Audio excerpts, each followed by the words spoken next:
बिस्मिल्लाहिर्रहमानिर्रहीम। अस्सलाम वालेकुम नाज़रीन कराम, मैं हूं मखदूम शहाबुद्दीन और आप देख रहे हैं मेरा फेसबुक और यूट्यूब चैनल। उम्मीद करता हूं आप सब लोग बखैर वाफियत होंगे और जहां भी होंगे अपने अहले खाना समेत खुश भी होंगे और महफूज भी। नाज़रीन कराम, वही हुआ है जिसका डर था। इमरान खान की रात वाली तकरीर का बाज़ाब्ता और बाकायदा जवाब आ चुका है और आइंदा 48 घंटे इंतहाई अहम होने वाले हैं। इस्लामाबाद से कुछ बहुत बड़ी खबरें हैं। इमरान खान साहब के लिए कुछ मुश्किलात हैं और मुश्किलात तो पहले से ही हैं, बल्कि अगर ये कहा जाए कि उन पहले से मौजूद मुश्किलात में इस वक्त होशरुबा इजाफा हो चुका है और नई मुश्किलात जो हैं वो भी सर उठा रही हैं। और यूं लग रहा है कि ये इमरान खान साहब के कल वाले इंतहाई अहम तरीन खिताब का एक रद्द अमल है।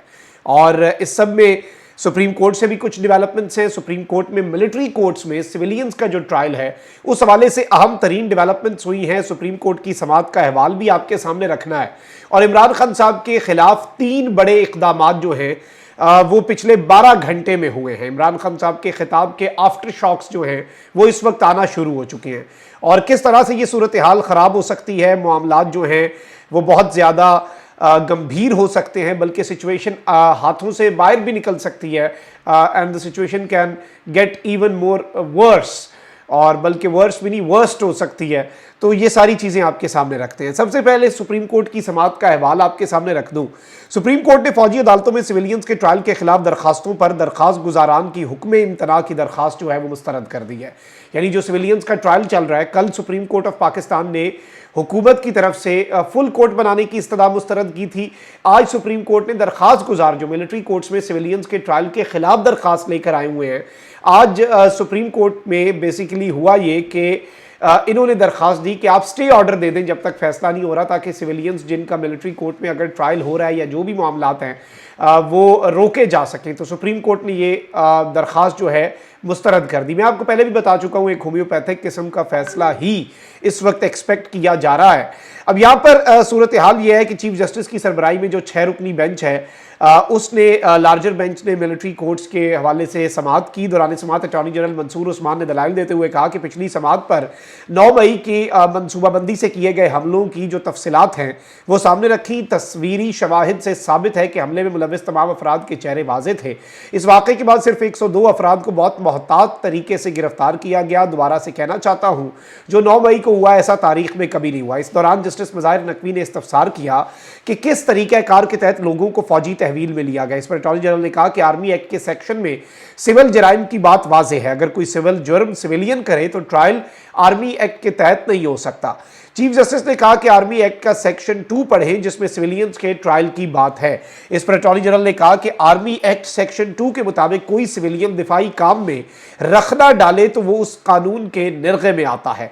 आर्मी एक्ट के मुताबिक अगर कोई सिविलियन अफवाज का डिसिप्लिन खराब करे तो भी वो कानून के दायरे में आता है। जस्टिस उमर अता बंदयाल ने इस्तफसार किया कि क्या अफवाज का डिसिप्लिन और वो डिसिप्लिन जो है वो किस तरह से ख़राब हुआ। फौजी अफसर के काम में रखना डालना और डिसिप्लिन ख़राब करना कानून में दर्ज है या कानून से अखज़ किया गया है।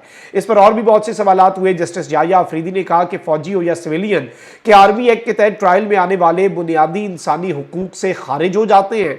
जस्टिस मुनीब अख्तर ने सवाल किया कि क्या किसी आर्मी अफसर को जख्मी करना उसको अपनी जिम्मेदारी अदा करने से रोकने के मुतरादिफ होगा। इंसानी हुकूक के बगैर तमाम जराइम पर कोर्ट मार्शल की सजा लगती है। एक तरफ दर्ज है कि रियासत इंसानी हुकूक से मावरा कोई कानून नहीं बना सकती, दूसरी तरफ आप कह रहे हैं कि इस मखसूस कानून में तो इंसानी हुकूक का इतलाक होता ही नहीं है। तो ये कैसे हो सकता है कि मिलिट्री कोर्ट्स या फिर ऑफिशियल सीक्रेट एक्ट में बेसिक ह्यूमन राइट्स वायलेट हो जाएं। तो दौरान इस बात चीफ जस्टिस ने रिमार्क्स दिए कि अदलिया की आज़ादी इंसाफ की बुनियाद पर है। मिलिट्री एक्ट के तहत प्रोसिक्यूशन केस का फैसला करेगी, अपील भी सुनेंगे। फौजी अदालत के फैसले के खिलाफ किसी आज़ादाना फोरम पर अपील का हक बुनियादी हुकूक की जमानत है। यानी फौजी अदालत के अंदर, और अगर फौजी अदालत का फैसला किसी के खिलाफ आता है तो उसे यह हक हासिल है कि वो किसी आज़ादाना फोरम के ऊपर जाकर अपील कर सके। और इस वक्त मैं आपको ये भी बता दूं, कि इस्लामाबाद में जो मूसलाधार बारिश हो रही है उसके बायस कमरा अदालत में जजेस को केस सुनने में दुश्वारी का सामना भी करना पड़ा, जिस पर जस्टिस याह्या अफरीदी ने अटॉर्नी जनरल को बुलंद आवाज़ में दलाइल देने की हिदायत की। अटॉर्नी जनरल ने भी अपने रिमार्क्स दिए और अटॉर्नी जनरल ने अपने जो दलाइल हैं वो दिए, जिस पर चीफ जस्टिस के रिमार्क्स भी थे। और चीफ जस्टिस ने यह भी कहा कि जो भी आपने करना है कानून साजी के जरिए ही मुमकिन है। आपके मुताबिक अभी ट्रायल शुरू नहीं हुआ, तफ्तीश चल रही है। मिलिट्री ट्रायल शुरू होने से कबल अदालत को आगाह किया जाएगा, यानी एक बंदिश जो है वो लगाई गई है कि मिलिट्री ट्रायल कम अज़ कम आपने शुरू नहीं करना। नोट कर रहे हैं कि कोई ट्रायल नहीं शुरू किया जाएगा, शवाहिद रिकॉर्ड किए जाएंगे और ट्रायल जो है वो खुली अदालत में होगा। जस्टिस मज़ाहिर ने भी इसके ऊपर नाज़रीन कराम जो सवाल है वो किया है कि मुल्ज़िमान को सेल में रखा गया है, ये कमरों में। अटॉर्नी जनरल ने बताया कि मुल्ज़िमान को जेल में ही रखा गया, लेकिन दहशत गर्दों की तरह नहीं। गिरफ्तार अफराद को तमाम तर ज़रूरी सहूलतें दी गई हैं। चीफ जस्टिस ने कहा कि गिरफ्तार अफराद को दिमागी या जिस्मानी मुश्किलात का शिकार जो है वो नहीं होना चाहिए। अदालत ने दरख्वास्त गुजारान जो है उनकी तरफ से हुक्म इम्तना की दरख्वास्त मुस्तरद कर दी और कहा है कि जब ट्रायल ही नहीं शुरू हुआ और अटॉर्नी जनरल बता रहे हैं कि मिलिट्री कोर्ट्स के हवाले जो लोग किए गए हैं उनका ट्रायल शुरू नहीं हुआ, तो फिर हुक्म इम्तना किस चीज़ पर दें। सुप्रीम कोर्ट के जजेस जो है वो कमरा अदालत से चले गए। अच्छा, इस सब के अंदर मिलिट्री कोर्ट के मुल्जिमान को अपील का हक मिलेगा या नहीं, इस सब के अंदर हुकूमत ने गौर के लिए सुप्रीम कोर्ट ऑफ पाकिस्तान से मोहलत तलब कर ली है। अटॉर्नी जनरल ने कहा कि मैं इस बयान पर कायम हूँ कि अभी ट्रायल नहीं होगा, अगर ट्रायल में पेशरफ्त हो तो अदालत को आगाह करना होगा। जी बिल्कुल, अदालत को आगाह किया जाएगा, ये कहना था अटॉर्नी जनरल का। और सुप्रीम कोर्ट ने फौजी अदालतों से मुतल्लिक केस की समाअत गैर मुअय्यना मुद्दत तक के लिए मुलतवी कर दिया। This is also very important. और मैं आपको ये भी बता दूं कि सुप्रीम कोर्ट में फौजी अदालतों में ट्रायल के खिलाफ दरखास्तों पर समाअत के दौरान वकील लतीफ़ खोसा साहब जो हैं वो बोले कि इस वक्त मुल्क में जो कुछ हो रहा है वो ज़ियाउल हक के दौर में होता रहा है, जिस पर चीफ जस्टिस ने रिमार्क्स दिए कि मौजूदा दौर का मवाजना आप ज़ियाउल हक के दौर से नहीं कर सकते। ये ज़ियाउल हक का दौर नहीं है, ना ही मुल्क में मार्शल लॉ लगा है। अगर मार्शल लॉ जैसी सूरत हाल पैदा भी हुई तो हम मुदाखलत करेंगे। तो ये भी एक बड़ी इंपॉर्टेंट स्टेटमेंट है, इसमें आगे चल के आने वाले वक्त में मज़ीद बात भी करेंगे। अब ज़रा आ जाते हैं former prime minister Imran Khan साहब के गिर्द जो घेरा तंग हो रहा है और उनकी तकरीर का जो एक जवाब, या फिर इसे आप कह लें कि तकरीर का पहला गैर सरकारी गैर हतमी नतीजा जो है वो सामने आ चुका है। अब नाज़रीन इकराम, इमरान खान साहब जो है उनके गिर्द घेरा तंग किया जा रहा है और आप देख लें कि इद्दत में निकाह का केस हो उसमें क्या कुछ हुआ। फिर तोशा खाना का मामला जो है उसमें कल तहाइफ से मुतल्लिक इमरान खान साहब का बयान झूठ था, ये गवाहान का कहना है और उन्होंने अपने बयानात जो हैं वो रिकॉर्ड करवाए। आज नाज़रीन इकराम, इंतज़ार हुसैन पंजोता साहब हैं, इमरान खान साहब के लॉयर हैं, इन्होंने एक ट्वीट किया है और इन्होंने कहा कि फिक्स्ड मैच नामंजूर। वो क्यों? इन्होंने कहा कि जज हुमायूं दिलावर इमरान खान पर अपना गुस्सा जारी रखे हुए इलेक्शन कमीशन से मुतल्लिका रिकॉर्ड मंगवाने की दरख्वास्त को न सिर्फ इनकार किया बल्कि अदालत का वक्त खत्म होने के बावजूद बजिद है कि जुम्मा ब्रेक के बाद भी केस जारी रहेगा और अगर अदालती वक्त खत्म होने के बाद वकील हाजिर ना हुए तो अपनी तरफ से सरकारी वकील खड़ा करके जिरा मुकम्मल की जाएगी। मतलब खान साहब के बयान, मतलब इतनी तेज़ी, इतनी फुर्ती। सवाल यह है कि जनाब, क्या ये दुनिया का आखिरी केस है या आज कोई क़यामत नाजिल हो रही है जो इतनी जल्दी में ही आप इस केस का फैसला करना चाहते हैं? सीधी बात करें कि ये ट्रायल का ड्रामा बंद करें और सीधी सज़ा सुनाएं जो आपके आकाओं ने आपको कहा है।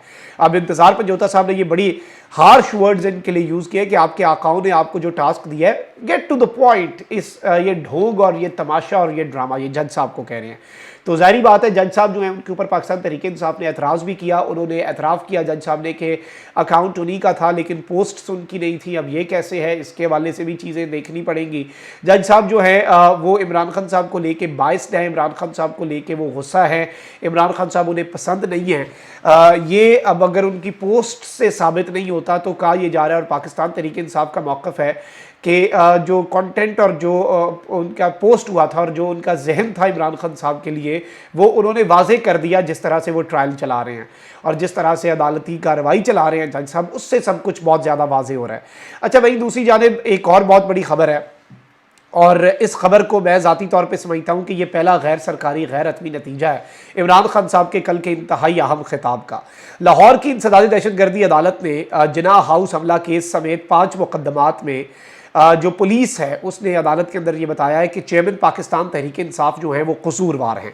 इंसदादी दहशतगर्दी अदालत की जज इबर गुल ने बतौर ड्यूटी जज केस की समाअत की। चेयरमैन तहरीक इंसाफ इमरान खान अबूरी जमानत की मियाद मुकम्मल होने पर इंसदादी दहशतगर्दी की अदालत में पेश हुए।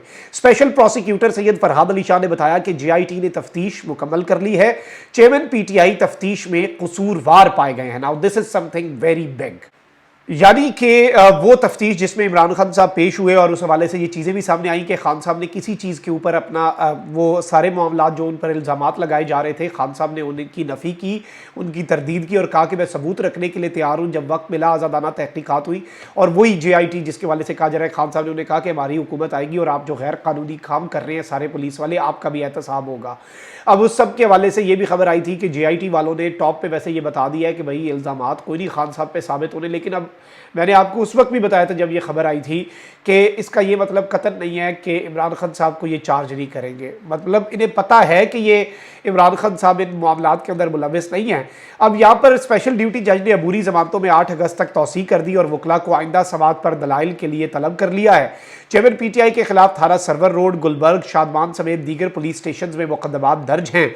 और यहाँ पर जो इम्पॉर्टेंट चीज़ ये है कि JIT ने और जो स्पेशल प्रोसिक्यूटर हैं सैयद फरियाद अली शाह, इन्होंने जो अदालत को बात बताई और इन्होंने कहा कि JIT ने तफ्तीश मुकम्मल कर ली है और चेयरमैन पाकिस्तान तहरीक इंसाफ इमरान खान साहब कसूरवार पाए गए हैं। यानी इन्होंने अपनी तरफ से पूरा नतीजा निकाल लिया है और इमरान खान साहब को कसूरवार ठहरा दिया गया है।